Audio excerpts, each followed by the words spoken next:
नमस्ते मेरे प्यारे बच्चों। तो आप लोग जिस तरीक़े से जान रहे हैं कि हम लोगों का जो सीरीज़ चल रहा है वो 9-10 मैथमेटिक्स का चल रहा है और आज हम आप लोगों को 10th का मैथमेटिक्स करवा रहे हैं। 10 का जो पार्ट 2 पहला पार्ट तो आप लोगों ने देखा होगा और आज हम लोग जो सेकेंड डे है वो सेकेंड क्लास आज हम लोगों का स्टार्ट होने वाला है मैथ का क्लास 10 के लिए। और हम लोग क्लास 10 में कौन सा टॉपिक कर रहे थे बच्चों? तो हम लोग क्लास 10 में रियल नंबर के टॉपिक को देख रहे थे, रियल नंबर के टॉपिक को देख रहे थे और हम आपको बताए थे कि रियल नंबर क्या होता है ना, रियल नंबर क्या होता है इसके बारे में आप लोगों को बताए थे कि वे सारे के सारे नंबर जो कि एक नंबर लाइन पे रिप्रेजेंट किया जा सके उसे हम लोग रियल नंबर कहते थे। ये आप लोगों को पता है। एक मेरे पास क्वेरी था कि इंटीजर को समझाने के लिए, तो इंटीजर, चलिए हम आप लोगों को एक बार इंटीजर बता देते हैं कि इंटीजर होता क्या है। सो इंटीजर को बोलते हैं बच्चों हम लोग हिंदी में पूर्णांक। ठीक है बच्चों, इंटीजर को हिंदी में क्या कहते हैं सर? इंटीजर को हिंदी में हम लोग पूर्णांक कहते हैं, है ना। अब देखिए इंटीजर होता क्या है बच्चों। इंटीजर देखिए दो टाइप में इंटीजर को हम लोग डिवाइड करते हैं। एक होता है बच्चों पॉजिटिव इंटीजर, पॉजिटिव इंटीजर कहते हैं एक को, पॉजिटिव इंटीजर जिसको कि बोलते हैं हम लोग पॉजिटिव मतलब पॉजिटिव इंटीजर, और दूसरा होता है नेगेटिव इंटीजर, नेगेटिव इंटीजर है ना। Positive integer and negative integer. Positive का मतलब समझते हैं जो कि प्लस में जाए उसे पॉजिटिव, और जो कि माइनस के टर्म में है उसको नेगेटिव कहते हैं। तो बच्चों इंटीजर का मतलब क्या होता है वो हम पहले समझने का कोशिश करते हैं।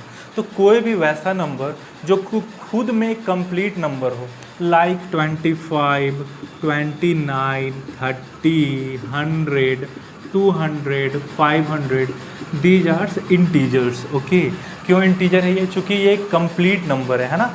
और अगर ये लेकिन कैसा इंटीजर होगा बाबू? ये होगा पॉजिटिव इंटीजर। कैसा इंटीजर होगा? ये पॉजिटिव इंटीजर होगा, है ना, पॉजिटिव इंटीजर। वहीं अगर हम लोग बात करते हैं नेगेटिव इंटीजर के बारे में, नेगेटिव इंटीजर के बारे में अगर हम लोग बात करते हैं तो नेगेटिव इंटीजर क्या होता है? तो -1, -2, -3, -4, -5, -6 एंड सो ऑन। अगर इस तरीक़ा से बढ़ता चला जाए ना बाबू, तो इसको हम लोग क्या बोलते हैं? इसको हम लोग नेगेटिव इंटीजर कहते हैं। ठीक है, इसको हम लोग क्या कहेंगे सर? इसको हम लोग नेगेटिव इंटीजर कहेंगे। तो हम लोग इंटीजर में दोनों टर्म को रख सकते हैं, या तो वो पॉजिटिव हो या तो नेगेटिव नंबर भी हम लोग इंटीजर में रख सकते हैं। कोई तरह का परेशानी हम लोगों को ना है। लेकिन जीरो के बारे में अगर हम लोग बात करते हैं ना सर, तो जीरो क्या है? जीरो ना तो पॉजिटिव है, नाइदर पॉजिटिव, ना तो पॉजिटिव है नॉर नेगेटिव इंटीजर। क्या है sir? Neither positive nor negative integer है जीरो, नॉर नेगेटिव इंटीजर है। सही है, नॉर नेगेटिव इंटीजर। क्लियर हो गया ये चीज़, नॉन नेगेटिव इंटीजर। अगर हम इसको आप लोगों को समझाते हैं और बढ़िया से, तो देखिए इंटीजर का मतलब क्या हो गया कि इंटीजर का मतलब ये होता है कि अपने आप में वो नंबर कंप्लीट हो, तभी हम उसको इंटीजर बोल सकते हैं। लेकिन अगर मेरे पास एक नंबर ऐसा आ जाए 25.5 या 29.8, तो क्या ये एक इंटीजर होगा? बताइए, क्या एक इंटीजर है ये? बिल्कुल भी नहीं, ये एक इंटीजर नहीं है। क्यों? क्योंकि ये पॉइंट इसमें हम कुछ डेसिमल में ऐड कर दिए, है ना। जब इसको हम लोग डेसिमल में ऐड कर दिए तो हम लोग इसको इंटीजर के टर्म में नहीं रखेंगे, ये इंटीजर नहीं है। ठीक है, इंटीजर वो नंबर्स होते हैं जो कि खुद में कंप्लीट नंबर हो, उससे हम लोग इंटीजर कहेंगे या फिर पूर्णांक कहेंगे। नंबर लाइन के थ्रू ज़रा सा समझेंगे कि इंटीजर होता क्या है। सो चलिए नंबर लाइन से आप लोगों को समझाते हैं, तो आप लोग को ज़्यादा ईजिली समझ में आएगा कि इंटीजर होता क्या है। सो जैसे मान के चलिए हमारे पास एक नंबर लाइन है। नंबर लाइन मतलब एक लाइन इस तरीक़े से खींच दो, बीच में प्लॉट कर दो जीरो, तो इसको बोला जाता है नंबर लाइन। अगर हम इस नंबर लाइन से दाईं ओर बढ़ते हैं बच्चों, अगर हम इस नंबर लाइन से राइट हैंड साइड की तरफ बढ़ते हैं तो हमेशा हमें पॉजिटिव इंटीजर प्राप्त होता है। जैसे 1 हो गया, 2 हो गया, 3 हो गया, 4 हो गया, 5 हो गया, 6 हो गया एंड सो ऑन। इस तरीक़े से अपना बढ़ता चला गया। लेकिन अगर हम इस तरफ आते हैं यानी कि लेफ़्ट की तरफ आएँ तो -1, -2, -3, -4, -5, -6, यानी कि जीरो से नंबर लाइन में अगर जीरो से बाईं ओर आएँ तो हमें नेगेटिव इंटीजर प्राप्त होता है, और अगर जीरो से दाईं ओर जाएँ तो हमें पॉजिटिव इंटीजर प्राप्त होता है। लेकिन इंटीजर क्या होता है बच्चों? जो खुद में कंप्लीट संख्या हो। अगर हम मान लेते हैं कि यहाँ पे 1.5 आता है मेरा, तो क्या एक इंटीजर है ये? नहीं बच्चों, ये एक इंटीजर नहीं है। इंटीजर ये नहीं है। क्यों इंटीजर नहीं है? क्योंकि हम इसको हम डेसिमल फॉर्म में लिख दिए, और जो भी डेसिमल फॉर्म में लिखा जाता है उसको हम लोग इंटीजर में काउंट नहीं करते हैं बच्चों। ठीक है, समझ में आ गया। तो इंटीजर का कॉन्सेप्ट मेरे ख्याल से अब आप लोगों को समझ में आ गया होगा कि इंटीजर वैसे नंबर्स को कहा जाता है जो कि या तो पॉजिटिव हो या तो नेगेटिव हो, और लेकिन वो एक कंप्लीट नंबर होना चाहिए, एक पूर्ण संख्या होना चाहिए, तभी उसको हम लोग क्या बोलेंगे, इंटीजर कहेंगे। क्लियर है। लेकिन जीरो ना तो एक पॉजिटिव इंटीजर है ना ही एक नेगेटिव इंटीजर है, इस चीज़ को ध्यान में रखना। जीरो एक्सेप्शनल है, जीरो ना तो पॉजिटिव इंटीजर है और ना ही एक नेगेटिव इंटीजर है। अब हम लोग आगे की तरफ बढ़ते हैं बच्चों। तो रियल नंबर के कॉन्सेप्ट में हम लोग देख चुके थे कि टर्मिनेटिंग रियल नंबर क्या होता है, नॉन टर्मिनेटिंग रियल नंबर क्या होता है, रेकरिंग क्या होता है, नॉन रेकरिंग क्या होता है। अब हम लोग आगे की तरफ बढ़ते हैं। देखिए एक्चुअल में हमारे पास जो है यहाँ पर आगे पढ़ने के लिए वो है यूक्लिड का डिवीज़न लेमा मेथड जो है उस। तो अब हम लोगों को जो बात करना है वो यूक्लिड डिवीज़न लेमा मेथड के बारे में बात करना है बच्चों। तो यूक्लिड डिवीज़न लेमा मेथड क्या होता है, हमने आपको बताया कि यूक्लिड डिवीज़न लेमा मेथड का मतलब हिंदी में होता है यूक्लिड का भाग का नियम, इसको कहा जाता है ना। क्या बोलेंगे हम लोग इसको, यूक्लिड का भाग का नियम। अब देखिए आगे देखते हैं कि यूक्लिड के भाग के नियम को देखने के पहले तो हम भाग का मेथड को देखते हैं कि जो आप लोग जानते हैं सो क्या है। जैसे कि हमारे पास एक संख्या है, मान लो 25 बच्चों, 25 एक संख्या है। हम आपसे बोले कि बच्चों एक काम करो, आप 25 को 2 से, तो 25 को भाग देना है किससे, 2 से देना है। तो हम क्या करेंगे कि 2 एकम 2, उतरा कितना बच्चों 5, 2 दूनी के 4, उतरा कितना बच्चा 1। तो ये क्या बचा मेरा कि 2 को अगर हम लोग 12 से मल्टीप्लाई करते हैं और उसमें 1 ऐड करते हैं तो हमारा 25 आ जाता है। तो 2 हमारा क्या है बच्चों, इस चीज़ को देखना कि अगर हम लोगों को 25 लाना है बच्चों, अगर हम लोगों को 25 लेकर के आना है, 25 लेकर के आना है तो हम लोगों को क्या करना पड़ेगा, ये 2 को ये 12 से मल्टीप्लाई करेंगे, ये 2 को ये 12 से मल्टीप्लाई करेंगे, और जो हमारे पास रिमाइंडर बचा है 1 उसको हम लोग ऐड कर देते हैं। यही करते हैं बच्चों, ये 2 को हम लोग 12 से मल्टीप्लाई करते हैं और जो रिमाइंडर बचता है 1 उसको हम लोग ऐड कर देते हैं। यही ना करते, इसमें तो कुछ है नहीं। तो देखो ये होता क्या है, ये जो बीच वाला जिसमें भाग पड़ रहा है ना, जिसमें भाग पड़ रहा है उसको हम लोग बोलते हैं डिवाइडेंड। क्या बोलेंगे हम लोग इसको, डिवाइडेंड। ये जो 2 है जिससे हम लोग भाग दे रहे हैं इसको बोलते हैं हम लोग डिवीज़र, है ना, इसको बोलते हैं डिवीज़र। जितना बार में भाग पड़ रहा है उसको बोलते हैं बच्चों हम लोग कोशेंट, और जो रिमाइंडर बच रहा है, जो हमारे पास शेषफल बच रहा है उसको हम लोग क्या बोलते हैं बच्चों, रिमाइंडर। तो यहाँ पर समझ में आप लोगों को आया होगा कि ये जो 25 है ना बच्चों, अगर हम यहाँ पर हिंदी वालों के लिए बता देते हैं कि डिवाइडेंड को हिंदी में हम लोग भाज्य बोलते हैं बच्चों, डिवीज़र को हिंदी में हम लोग भाजक बोलते हैं। ये हो गया आपका भागफल, और रिमाइंडर को हिंदी में हम लोग क्या बोलेंगे, शेषफल। शेषफल कहते हैं इसको, हम लोग क्या बोलते हैं, हम लोग इसको हिंदी में शेषफल कहते हैं। तो कहने का मतलब ये हुआ बच्चों कि अगर हमको ये 25 लेकर के आना है अपने पास तो हमारे पास ये 2 भी होना चाहिए, ये 12 भी होना चाहिए और ये 1 भी होना चाहिए। तो ये 25 में ये 2, 25 में ये डिवाइडेंड हो गया, ये डिवाइडेंड है आपके पास, ये तो डिवीज़र है आपके पास, ये आपके पास क्या है, तो ये आपके पास हो गया कोशेंट, और ये आपके पास क्या हो गया बच्चों, तो ये हो गया आपके पास रिमाइंडर। हमको पता है कि आप लोगों को ये हौच-पौच हो रहा होगा, इसीलिए हम इस चीज़ को आराम से अच्छे से लिख देते हैं दूसरे जगह पे, ताकि आप लोगों को समझने में परेशानी ना हो कि हम क्या लिखना चाह रहे हैं। सो चलिए, तो हम बात करते हैं किसके बारे में, हम इस फॉर्मूला के बारे में बात करते हैं। एक्चुअल में यूक्लिड डिवीज़न मेथड जो था ना, सो ये हम आप लोगों को जो लिख करके दिए थे वो यही है यूक्लिड डिवीज़न मेथड। हम आपको बताते हैं, क्लियर करते हैं अभी कि क्या होता है। सो देखिएगा, चलिए, जैसे हमारे पास एक फार्मूला निकल करके आया कि dividend is equal to divisor होता है, और डिवाइज़र में हम कोशेंट को मल्टीप्लाई करते हैं, और कोशेंट को मल्टीप्लाई करके हम रिमाइंडर को ऐड करते हैं, और जब हम लोग रिमाइंडर को ऐड करते हैं तो हमारे पास ओरिजिनल नंबर जिसमें हम लोगों को भाग देना था वो हम लोगों का निकल करके आ जाता है। तो डिवाइडेंड का मतलब क्या होता है, हम आपको बताएं, भाज्य बराबर भाजक गुना भागफल प्लस में शेषफल, या फिर शेष भी बोल सकते हैं, है ना। भाज्य बराबर भाजक गुना भागफल प्लस शेषफल होता है। देखो भाज्य के बारे में अगर हम बात करते हैं तो डिवीज़न मेथड क्या बोलता है, ए लिख लिया इसको, बी और क्यू लिख लिया इसको और आर लिख लिया इसको। चूँकि देखो Q stands for quotient, R stands for remainder, and भाजक को हम बी लिख दिए और ये ए लिख दिए भाज्य को। तो बी और क्यू का मतलब क्या हुआ कि बीच का जो मल्टीप्लाई का जो साइन होता है ना बाबू, आप लोग जानते होंगे कि ये साइलेंट रहता है बीच में, है ना। अगर बी क्यू लिख दिए तो बी को हम मल्टीप्लाई कर रहे हैं क्यू से, तो अपना बी का अलग वैल्यू होता है, क्यू का अपना अलग वैल्यू होता है ना। और लेकिन यहाँ पे एक शर्त होता है कि जीरो इज़ लेस देन और equal to R and R is less than B. R हमेशा छोटा होना चाहिए, यानी कि आर जो है सो आपका जीरो आ सकता है। जैसे कि मान के चलते हैं कि अगर हम आपसे पूछते हैं कि बताइए 24 को अगर हम मान लेते हैं कि 6 से भाग देना है, तो 4 बार में 24 हो जाता है, और यहाँ पर रिमाइंडर तो जीरो बचता है ना, चूँकि 6 से 4 बार में तो कंप्लीट 24 आ जाता है। तो मेरा जो रिमाइंडर है हमारा बच्चों, वो हमारा जीरो आ सकता है। ये पॉसिबिलिटी है कि रिमाइंडर हमारा जीरो आ सकता है, लेकिन जो भी रिमाइंडर आएगा वो आपका b से छोटा होना चाहिए। और b क्या था हमारे पास, तो b वो था जिससे हम लोग क्या किए हैं, जिससे हम लोग डिवाइड किए हैं, यानी कि ये 6 हमारे पास यहाँ पे b है, तो ये जीरो से तो छोटा है, जीरो तो छोटा है b से, है ना। तो रिमाइंडर भी छोटा हो गया किससे, b से। तो इस चीज़ को समझेंगे। तो एक्चुअल में डिवीजन लेमा मेथड आपका यही कहता है ना। एक्चुअल में डिवीजन लेमा मेथड हमारा यही कहता है कि हम किसी भी फॉर्म में अगर क्वेश्चन रहे, जैसे मेरे पास क्वेश्चन आ रहा है क्या कि मान लीजिए हमारे पास 23 है और हमारे पास है 4, 23 और 4 है। अगर ये पूछा जाता है कि बताइए 23 और 4 को हम यूक्लिड डिवीजन लेमा से कैसे सॉल्व कर सकते हैं, या फिर एक तरह से बोल सकते हैं कि ये वाला फॉर्म में कैसे तोड़ना है हमको, इस फॉर्म को पहले तोड़ना सीखो, उसके बाद हम लोग यूक्लिड डिवीजन मेथड पे जाते हैं। इस फॉर्म को पहले तोड़ने के लिए सीखेंगे। तो a equal to B Q plus R में तोड़ते हैं। तो हमारे पास कितना है बच्चों, 23 है। 23 को हमको डिवाइड करना है 4 से, तो 4 से हम डिवाइड करेंगे तो 4 5 20 और प्लस में 3, यानी कि ये हमारा क्या आ गया, ये हमारा 3 आ गया रिमाइंडर, ये 5 आ गया कोसेंट, और ये हमारा क्या था, डिवीज़र। क्लियर हो गया।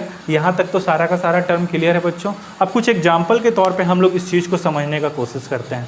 जैसे कि मान के चलते हैं बच्चों कि हमारे पास एग्जाम्पल के तौर पे, इसको नोट कर लीजिएगा आप लोग। एग्जाम्पल के तौर पे हम लोग अब कुछ समझने का कोशिश करते हैं। जैसे कि हमारे पास मान के चलते हैं कि क्वेश्चन है 17 को डिवाइड करना है, मान के चलिए कि 6 से। 17 को डिवाइड करना है 6 से, बताइए क्या आएगा। 17 को डिवाइड करना है 6 से तो क्या आता है, सो हम लोग पूछने की कोशिश करते हैं। देखिए जब 17 को हम लोग 6 से डिवाइड करेंगे ना बच्चों, तो हमारे पास क्या आएगा, 17 हमको फाइंड करना है 6 के मदद से। तो हम बजाएंगे 6 को 2 से मल्टीप्लाई करके और 5 ऐड कर देंगे, तो हमारे पास क्या आ जाएगा, 17 आ जाएगा। मतलब क्या हुआ कि 6 को ट्वाइस किए और ऐड किए 5, ठीक है ना। ठीक है, 6 को हम क्या किए, ट्वाइस किए, ठीक है। मल्टीप्लाई, या फिर ऐसे लिख सकते हैं multiply 6/2 and add 5, we get 17। यही हुआ ना, वी गेट 17। मतलब मल्टीप्लाई किए 6 को 2 से और हम लोगों को ऐड किए 5, तो हम लोगों को क्या मिला, 17 मिला, ठीक है। 5 ऐड करने पर, यानी कि यहाँ जो रिमाइंडर आ रहा है बच्चों, ये मेरा कितना आ रहा है, रिमाइंडर मेरा 5 आ रहा है। रिमाइंडर कितना आ रहा है, 5। क्या रिमाइंडर मेरा b से छोटा नहीं है, b मेरा क्या था, b हम इसको लेकर के चले थे, इसको लेकर के चले थे b, तो b से छोटा नहीं है, बिल्कुल भी b से छोटा है सर। तो यहाँ पर रिमाइंडर मेरा 5 आता है, 5 आ सकता है, 0 भी आ सकता है, कोई मैटर नहीं करता है, कुछ भी रिमाइंडर आ सकता है। जैसे एक 0 वाला भी लेते हैं, मान लेते हैं कि चलो पहले 5 और 12 का लेते हैं, 5 और 12 का लेते हैं। तो 5 और 12 का मतलब क्या हुआ, इसका ये मतलब मत समझना कि 5 से 12 को भाग देना है, नहीं, उल्टा समझो, 12 से 5 को भाग देना है। जब 12 से 5 को भाग देना है तो क्या करेंगे बच्चों, तो 12 को हम 0 से मल्टीप्लाई कर देंगे और 5 ऐड कर देंगे, तो भी तो मेरा 5 आ जाएगा। समझ में आ रहा है कि नहीं, तो भी तो मेरा 5 आ जाएगा। तो 5 हमारा क्या हो गया, यहाँ पे रिमाइंडर आ गया। और हम इसको आराम से तोड़ लिए किसके टर्म में, a equal to B Q plus R के टर्म में तोड़ लिए। और जहाँ पे आर जो है सो छोटा है b से, ये भी हमको देख रहे हैं कि आर जो है सो छोटा है किससे बाबू, b से छोटा है। देखो आर यहाँ पे 5 आ रहा है, b यहाँ पे 12 है, तो आर तो छोटा ही हुआ ना b से, समझ रहे हो बात को, आर तो छोटा ही हुआ b से। तो आगे की तरफ देखते हैं। अगर मान लेते हैं हम, अगर हम एक और क्वेश्चन को लेते हैं और क्वेश्चन हमारा 20 और 4, तो हम इससे समझ में आ जाएगा कि हम क्या समझाना चाह रहे हैं आपको। जैसे हमारे पास एक नेक्स्ट क्वेश्चन है 20 और 4, क्वेश्चन है तुम्हारा नेक्स्ट कितना, 20,4 20,4 को कैसे तोड़ेंगे बच्चों, बताइए बताइए 20,4 को किस तरीक़ा से तोड़ सकते हैं। तो हमको 20 लेकर के आना है 4 की मदद से, तो हम तो भाई सीधा सीधी 5 से मल्टीप्लाई कर दिए तो 20 आ गया। अगर हम रिमाइंडर ऐड करेंगे तो कितना रिमाइंडर ऐड करेंगे बच्चों, 0 ही ना ऐड करेंगे, रिमाइंडर तो बचे, शेष जब बचा ही नहीं तो शेष 0 है।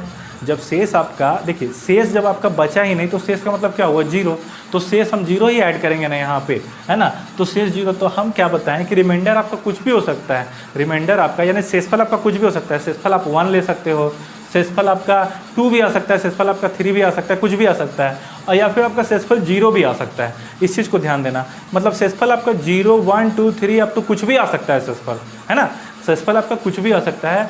ये इस चीज़ को ध्यान में रख करके चलना है हम लोगों को, क्लियर है, कोई दिक्कत नहीं होना चाहिए।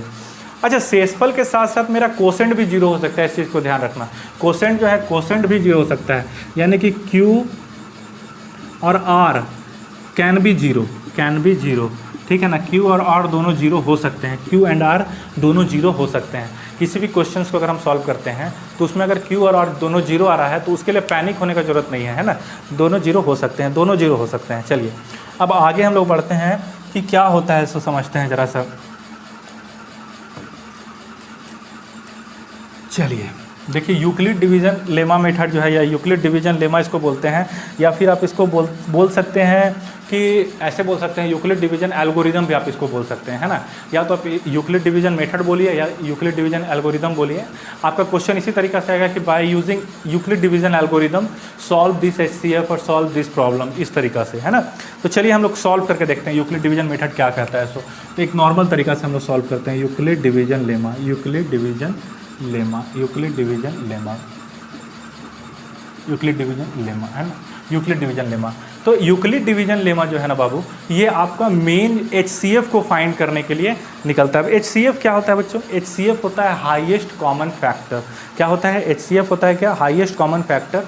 चलिए हम बताते हैं, आप लोग समझ में आ जाएगा कि HCF का मतलब क्या है।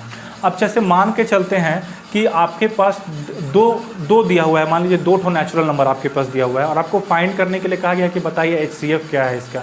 तो हाईएस्ट कॉमन फैक्टर समझना, देखो पहले मैं एज एग्जांपल आपको हाईएस्ट कॉमन फैक्टर के बारे में बताते हैं, HCF के बारे में बताते हैं। HCF, what is HCF, highest, HIGHEST, highest common factor, highest common factor, HCF is called highest common factor. तो HCF क्या होता है सो समझेंगे हम लोग हाईएस्ट कॉमन फैक्टर के बारे में।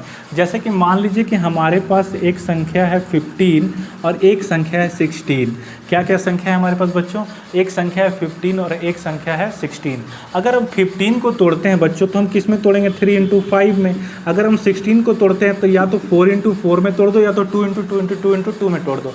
लेकिन ये देखिए कि क्या इन दोनों में कोई कॉमन टर्म है हमारे पास। जब कोई कॉमन टर्म नहीं है तो इसका मतलब ये हुआ कि कॉमन टर्म हमारे पास एक है, तो इसके लिए HCF क्या होगा, जो कॉमन टर्म है वो, यानी कि इसके लिए HCF क्या हो जाएगा सर, तो इसके लिए HCF हो जाएगा 1, है ना। तो इसके लिए HCF क्या हो जाएगा 1। तो कॉमन टर्म देखिए, HCF का मतलब समझिए कि दो संख्याओं के बीच का कॉमन टर्म तो होना चाहिए, लेकिन सबसे बड़ा कॉमन टर्म क्या है उसको आपको निकालना है। जैसे मान के चलिए कि हमारे पास क्वेश्चन है, हाँ, तो हम क्या देख रहे हैं बच्चों कि ये जो कॉमन टर्म है इसका क्या हुआ, कॉमन टर्म, इसका कॉमन टर्म 1 हो गया, तो ये इसका HCF हो गया। अगर हम बात करते हैं 16 और 24 के HCF के बारे में, तो हम इसको कैसे तोड़ सकते हैं बच्चों, इसको हम या तो तोड़ेंगे 4 × 4 में और इसको हम तोड़ेंगे 4 × 6 में, यही तो कॉमन टर्म इसका। तो इसका कॉमन टर्म क्या आना चाहिए, इसका कॉमन टर्म 4 आना चाहिए, 4 ही ना आएगा, सो बताइए। लेकिन नहीं, इसका कॉमन टर्म 4 तो है, लेकिन और भी इसका कॉमन टर्म आएगा। देखिए कैसे कॉमन टर्म आएगा, ये देखो 4 तो आपका कॉमन हो गया। अब ये 2 को हम 2 × 2 में भी तो डिवाइड कर सकते हैं, और ये 2 को हम 2 × 3 में भी तो डिवाइड कर सकते हैं। तो हमारे पास कॉमन टर्म क्या क्या आ गया बच्चों, ये 4 और 4 तो आ ही गया, और ये 2 और 2 भी आ गया ना। तो 4 × 2 यानी कि हमारे पास जो अब कॉमन टर्म आया वो 8 आया। तो इस क्वेश्चन का HCF कितना आएगा बच्चों, तो इस क्वेश्चन का HCF आपका 8 आएगा। समझ में आया, क्लियर हुआ। तो ज़रूरी नहीं है कि हमारे पास जो HCF निकल करके आए वो एक ही निकल करके आए, हमारे पास HCF 8 भी आ सकता है, हमारे पास HCF 4 भी आ सकता है, वो डिपेंड करता है कि क्वेश्चन किस प्रकार का है ना। तो इस तरीक़ा से एक्चुअल में हम लोग HCF को सॉल्व करते हैं। लेकिन division method, lemma division method जो है वो कैसे सॉल्व करने के लिए कहता है बच्चों आप लोगों को, ये हम लोग समझ करके चलते हैं। चलिए, हालांकि ये मेथड भी आप लोगों ने सीखा होगा मेरे ख्याल से क्लास 10th में, लेकिन चलिए हम लोग आगे की बात करते हैं कि क्या है। जैसे कि मान लेते हैं कि यूक्लिड, देखिए चलिए क्वेश्चन को हम लोग सॉल्व करने की कोशिश करते हैं। जैसे कि हमारे पास एक क्वेश्चन है कि इस तरीक़ा से लिख करके चलिए, highest common factor find HCF of, question लिखिएगा इस तरीक़े से आप लोग, फाइंड HCF ऑफ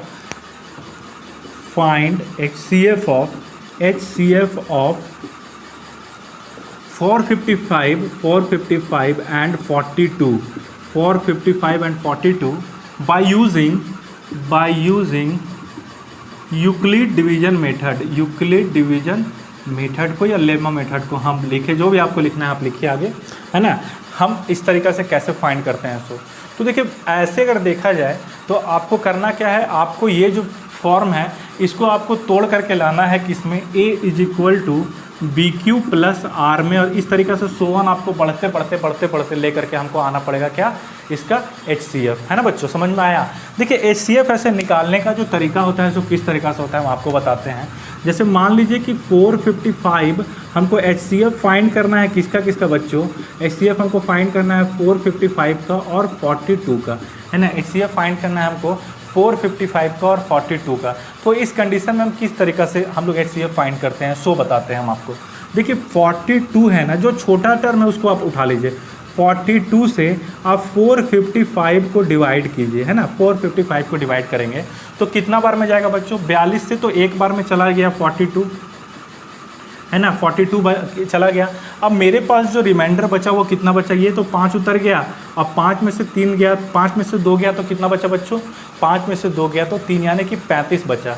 अब अगला काम हमारा क्या है कि ये जो 35 है ना, ये जो 35 आया, इससे हमको इस 42 को डिवाइड करना है। तो करते हैं इस 42 को डिवाइड, तो 35 एकम 35, यानी कि बचा कितना 7, और तब तक डिवाइड करते चलना है बच्चों जब तक कि आपका रिमाइंडर यानी कि आपका जो शेषफल है वो 0 के बराबर ना हो जाए। क्या बताएं आपको, जो आपका जो शेषफल है वो 0 के बराबर ना आ जाए। तो हम 7 से अगर इसको डिवाइड करते हैं 35 को, तो 7 से 35 को डिवाइड करेंगे तो कितना आएगा, 7 × 5 = 35।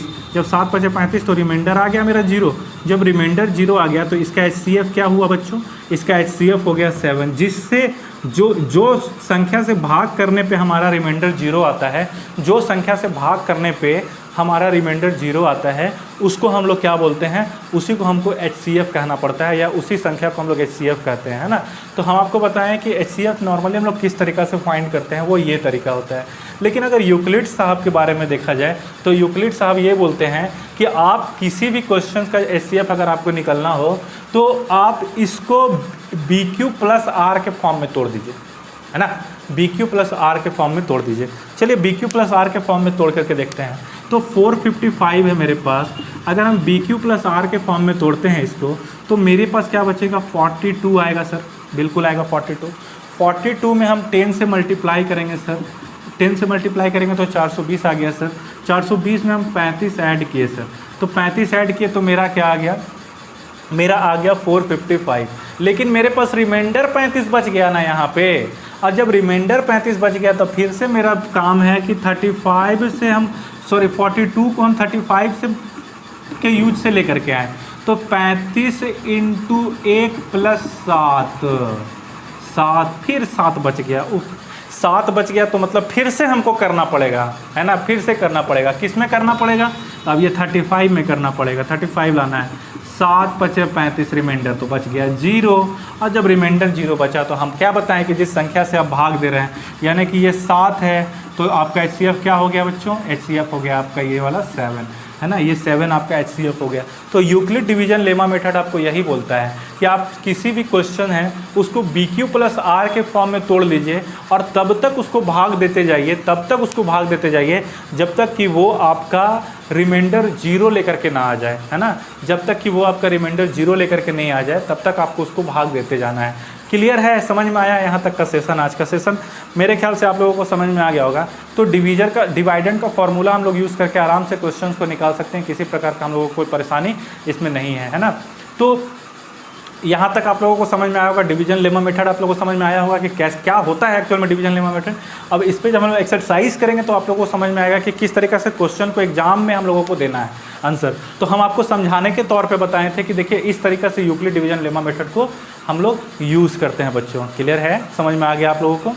चलिए बच्चों, अगर आप लोगों को सेशन अच्छा लगता है, अगर अच्छा लग रहा हो तो चैनल को लाइक और सब्सक्राइब करना तो बिल्कुल भी नहीं भूलेंगे, और जितना ज़्यादा हो सके इस चैनल को शेयर करें ताकि हम लोग धीरे धीरे करके सब कुछ पढ़ लें इसमें, है ना। यहाँ पे हम लोग सारा चीज़ का पढ़ाई करेंगे, ठीक है। अब मैथ शुरू हुआ है, मैथ धीरे धीरे सब मैथ को कंप्लीट किया जाएगा यहाँ पे, और सारा का सारा जो क्वेश्चन आप लोगों को कराया जा रहा है वो NCERT के बेस पे ही है, क्योंकि सारा का सारा एग्जाम में तो क्वेश्चन NCERT से ही आना है, तो अभी ज़्यादा ऊपर लेवल का पढ़ने से क्या फ़ायदा, है ना। चलिए, तो आज का सेशन आप लोगों को पसंद आया तो लाइक करेंगे और सब्सक्राइब करेंगे चैनल को, ठीक है बच्चों। चलिए बाय बाय, आज के लिए मिलते हैं फिर